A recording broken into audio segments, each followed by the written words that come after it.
Herkese salam, kanalıma və videoma xoş gəlmisiniz. Mən Türkan Məmmədli, Bakı Dövlət Universitetinin 1-ci kursu bitirmiş, 2-ci kursa keçən hüquq tələbəsiyəm. Həmçinin Alliance Legal Center-ın kiçik hüquqşünası vəzifəsində işləyirəm.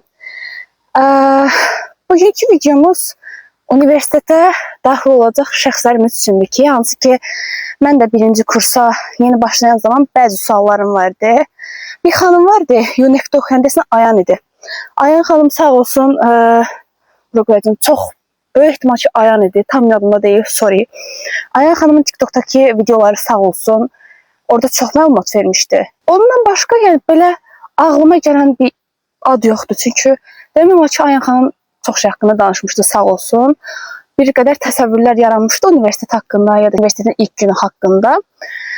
Buna görə də mən dedim ki, tək-tək qısa video kimi yox, uzun bir video çəkim abituriyentlər üçün. Daha doğrusu, abituriyentliyi tamamlayanlar və universitetə daxil olanlar üçün.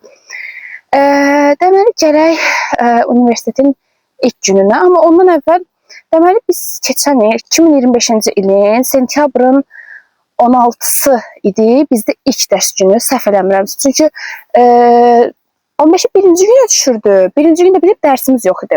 16-sı başladı bizim dərsimiz və biz Bakı Dövlətin klassik o açılış mərasimindən geridə qalmışdıq.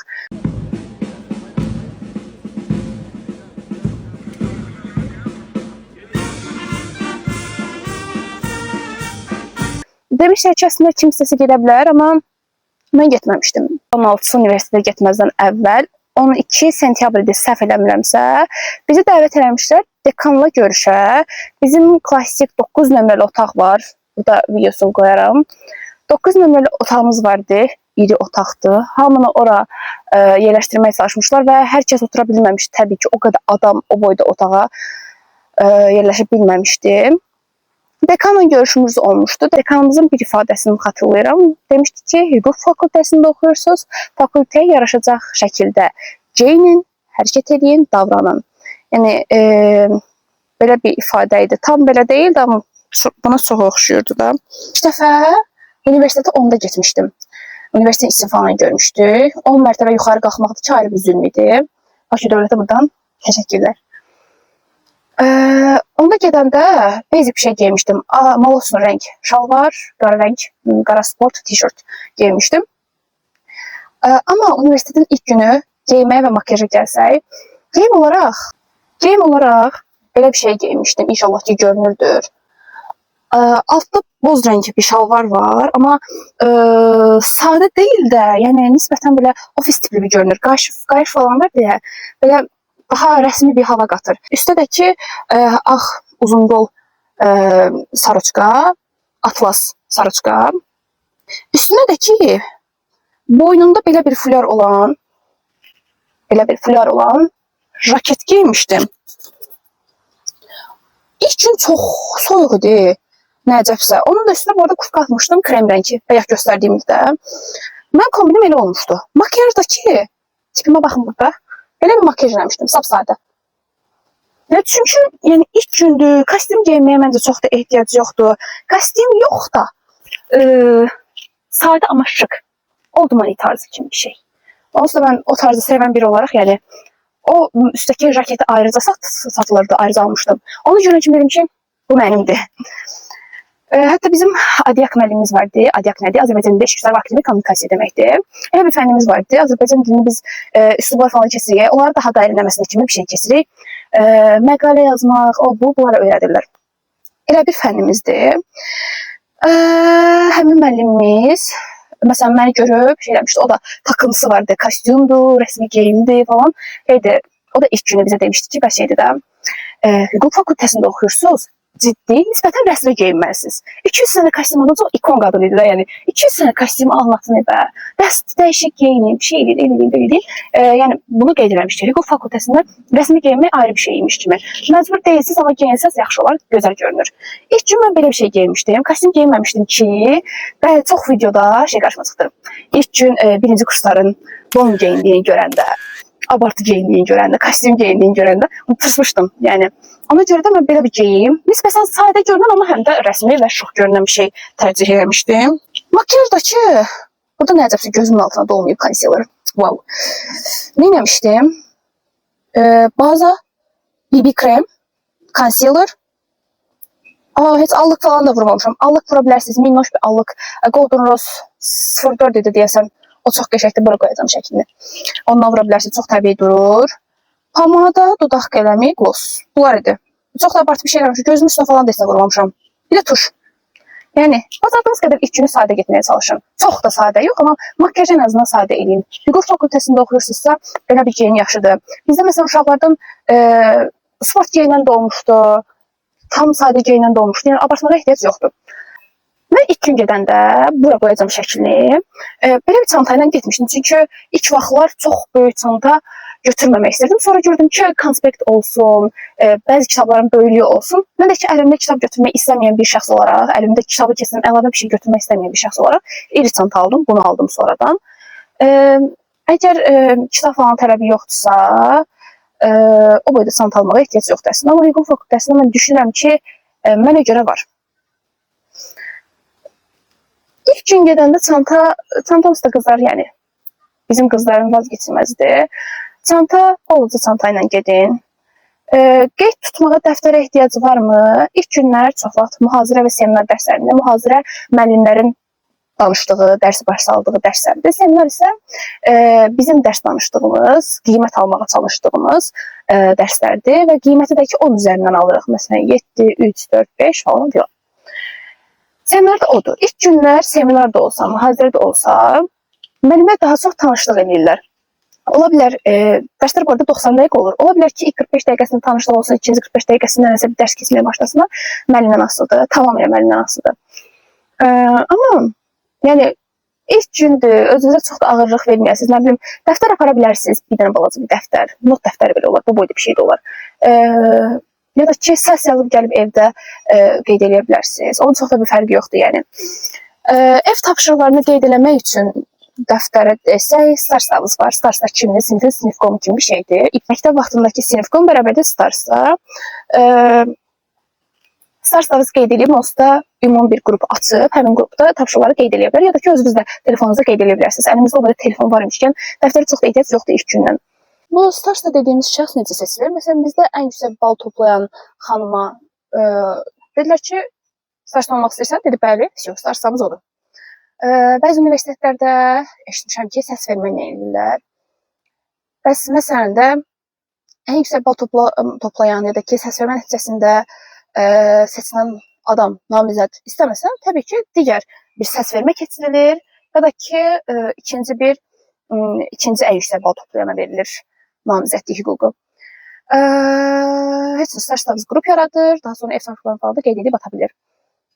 Sonra Stars'da müəllimlərlə danışıq olsun, hər hansı bir məsələ olduğu müəllimi bildirmək olsun, dekanlıqla, digər şəxslərlə danışası şəxs hamısı Stars'dadır. Bizdə universitet açılmazdan əvvəl, hətta dekanla görüş olmazdan əvvəl bizə cədvəlimiz atılır. Dərslər 90 dəqiqə olur. 5:45-in arasında bir 5 dəqiqə, 90'lar arasında isə 10 dəqiqəlik vaxtlar olur. Bizə belə bir cədvəl atılmışdı.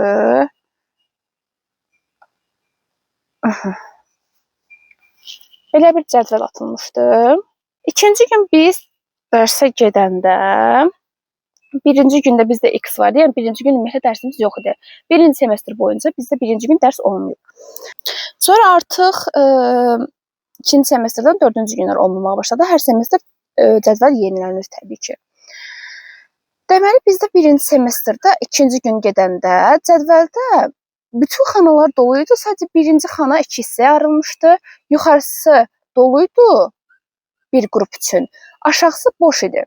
Mən də təbii ki, bunu anlamamışdım. Səndəmə alt həftə və üst həftə anlayışı var və həmin cədvələ əsasən üst həftə bizə dərs varmış, alt həftə yoxmuş. Onda da deyəsən alt həftə idi.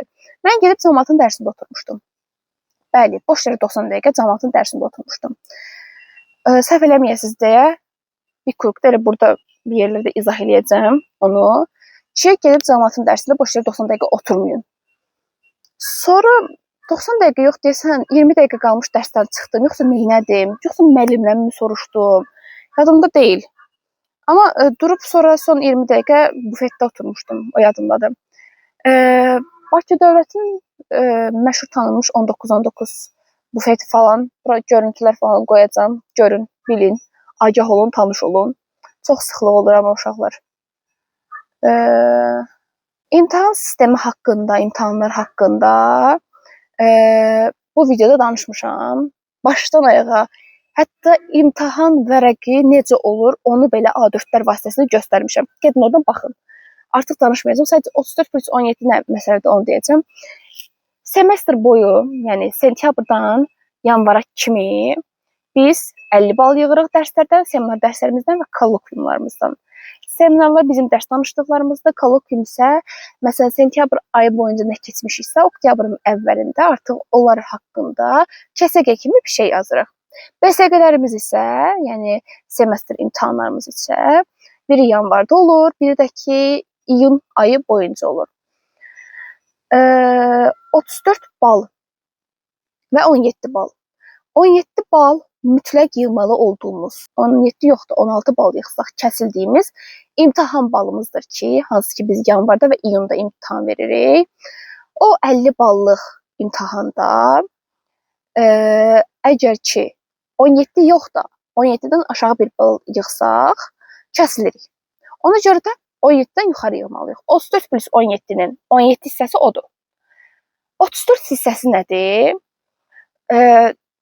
Ümumi 100 baldan 51 baldan yuxarı yığmalıyıq ki, yenə kəsilməyək. 51-dən aşağı yığsaq, yenə kəsilirik. Yəni bu tərəfdə, bu 17-də 17 yığsaq da, burada artıq 34-dən aşağı bir bal yığsaq, məsələn 33 yığsaq, olur 50, avtomatik olaraq yenə kəsilmiş oluruq.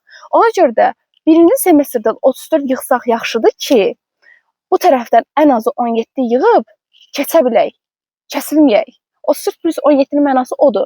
Semestr boyunca yığılan 50 bal hansıdır bəs? 50 bal necə yığılır desəz, gedin videoya baxın. Boğazım ağrıdır. Bir də gün də gözümə vurur ümumiyyətlə. Ona görə də gedin zəhmət olmasa videoya baxın. Çünki orada imtahana getdiyimiz hissəni də çəkmişəm. Universitetdə dərslərdə aktiv olaraq iştirak etməliyikmi? Qadadum. Birinci reallığa gəlim ki, hüquq fakültəsini bitirəndən sonra işləyəcəyimiz mühit, prokurorluq olsun, məhkəmə olsun, hər hansı bir hüquq şirkəti olsun, falan da filan da bizim o çox sevdiyimiz yargı dizisi kimi deyil. O sistemi ağlımızdan çıxarın. Türkiyə ilə biz tamamilə fərqliymişik. Hətta ilk günlərdə bizə Zaur müəllim, hüquq nəzarəti müəllimimiz bizə elə qəşəng başa saldı ki, oraları çox qəşəng, yəni yaddan çıxmaz, unudulmaz şəkildə başa düşdük o hissələri. Ki, necə olur? Hətta bir şəxs bizim patokdan durub sual vermişdi. Demişdi, kinodan görmüşəm. Zaur müəllim də izah eləmişdi ki, o elə deyil. Kinolarda gördüyümüz, yəni reallıqla uyğunlaşmır.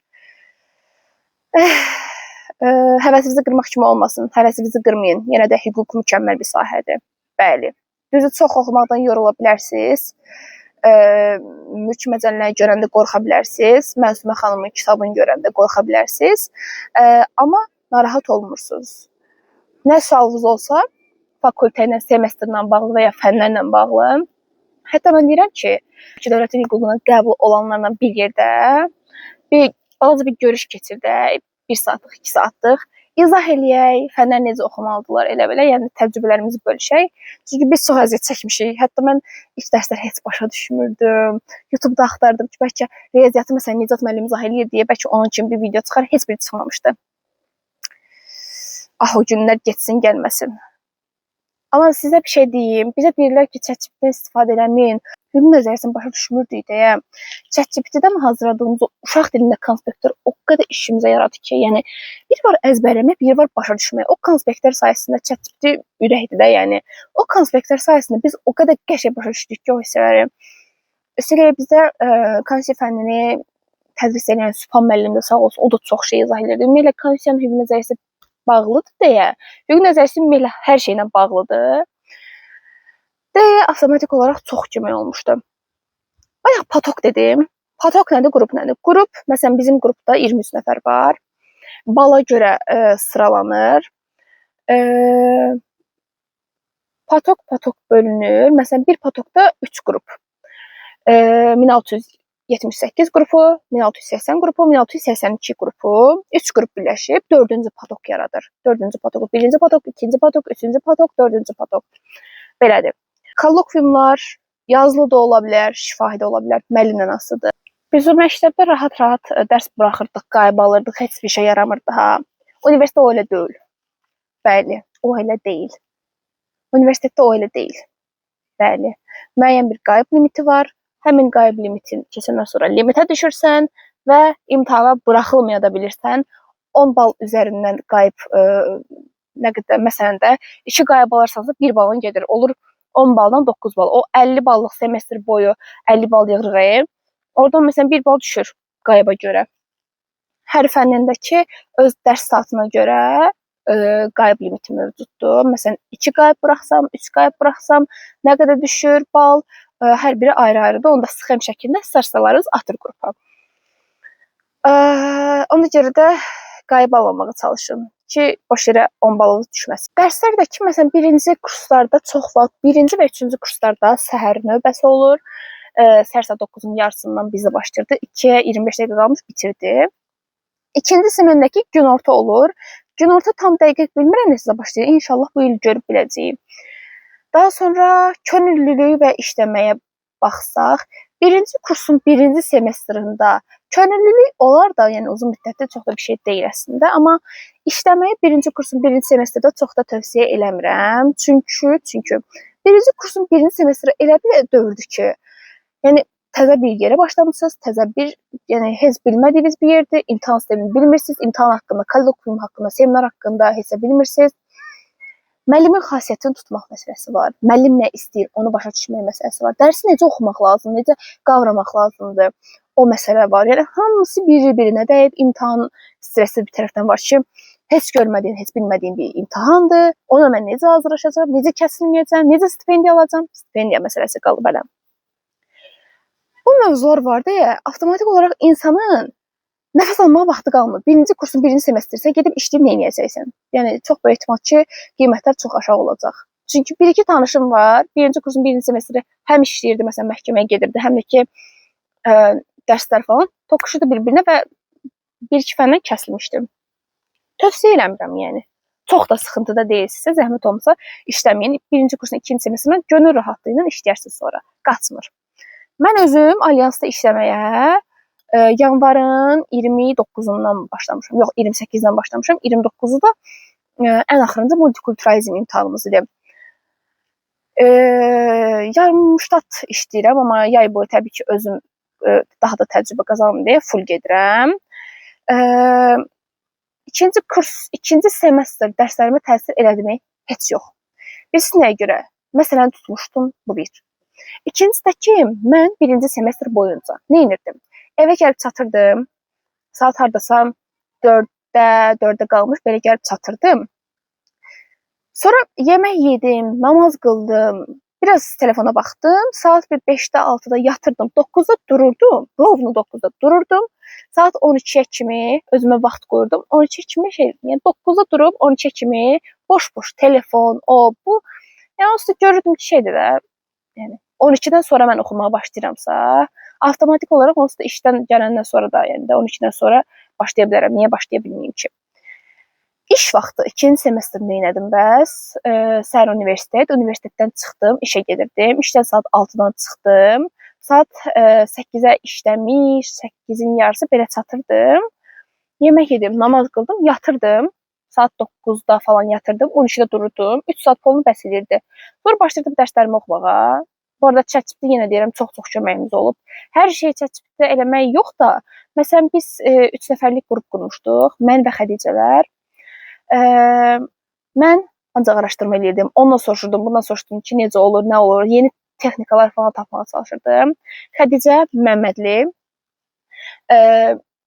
səsini yazırdıq müəllimin. Məsələn, bizdə Elbəy müəllim var, xarici ölkənin hüquq tarixi. Mükəmməl bir müəllimdir, həqiqətən zarafat bir qırağa, mühazirələri çox qəşəng keçir İraq seminarlardan.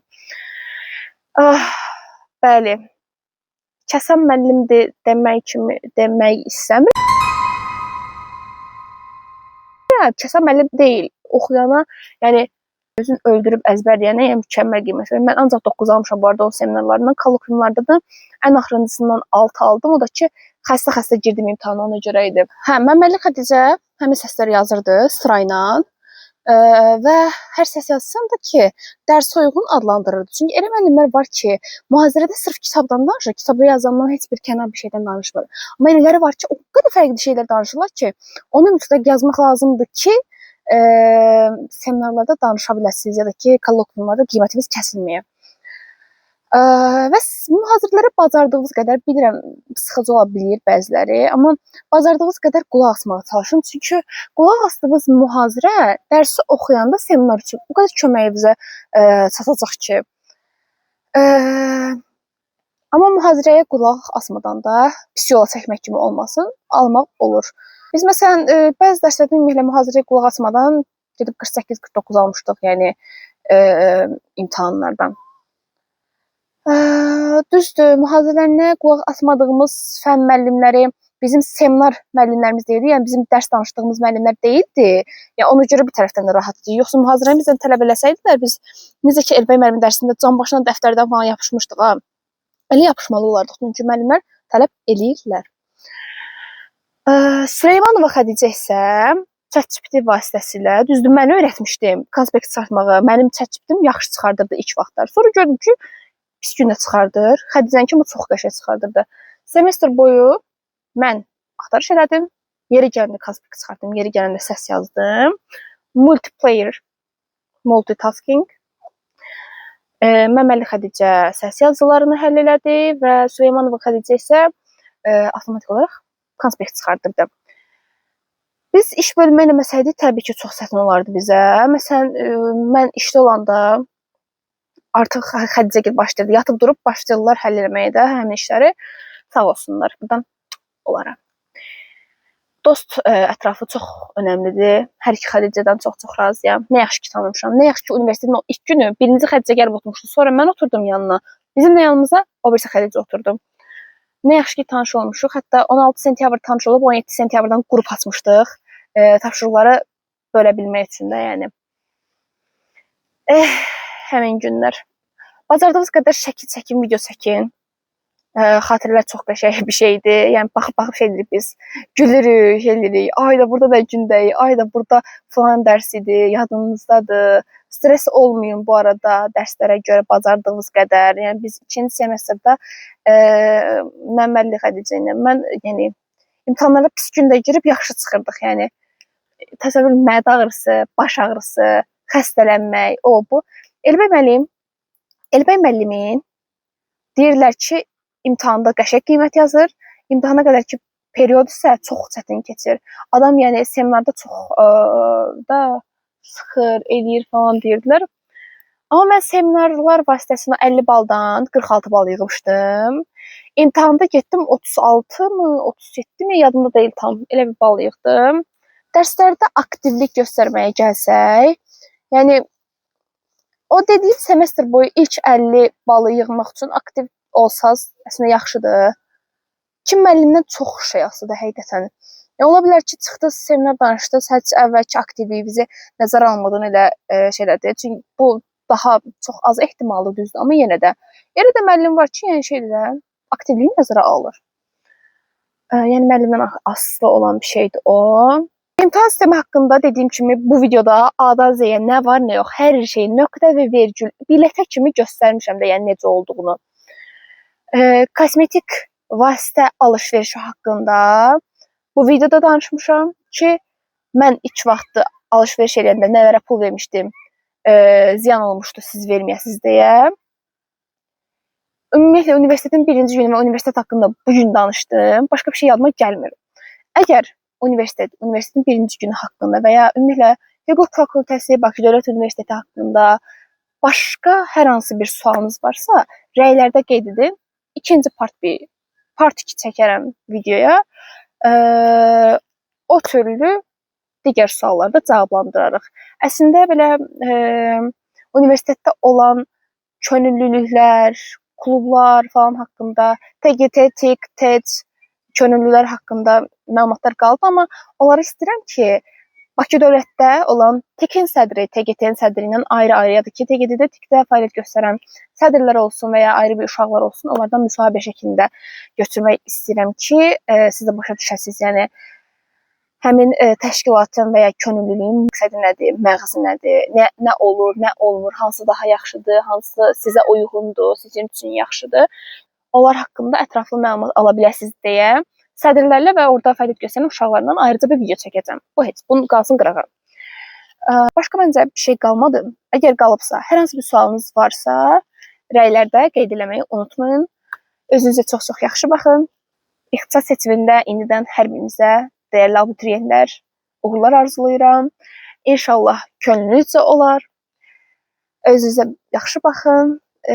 Videoyu bəyənməyi və kanala abunə olmağı da unutmayın.